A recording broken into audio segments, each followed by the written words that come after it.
Hi everyone, welcome back to our channel. In today's video, I'm going to show you how to easily add someone on Viber using your iPhone. Whether you are looking to connect with a friend, family member or colleague, it's super simple to do. So let's get started. Let's go to Viber app first of all. Once you are in the Viber app, look for the pencil icon at the top right corner. Now click on it.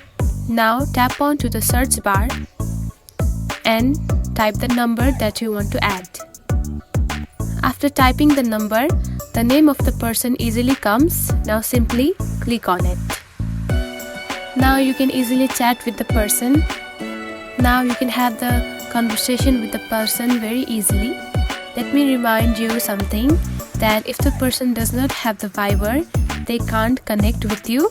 They need to download the Viber app first. So it is a very easy process to connect with someone on Viber in your iPhone. If you found this video helpful, don't forget to like and subscribe for more tips. Thanks for watching.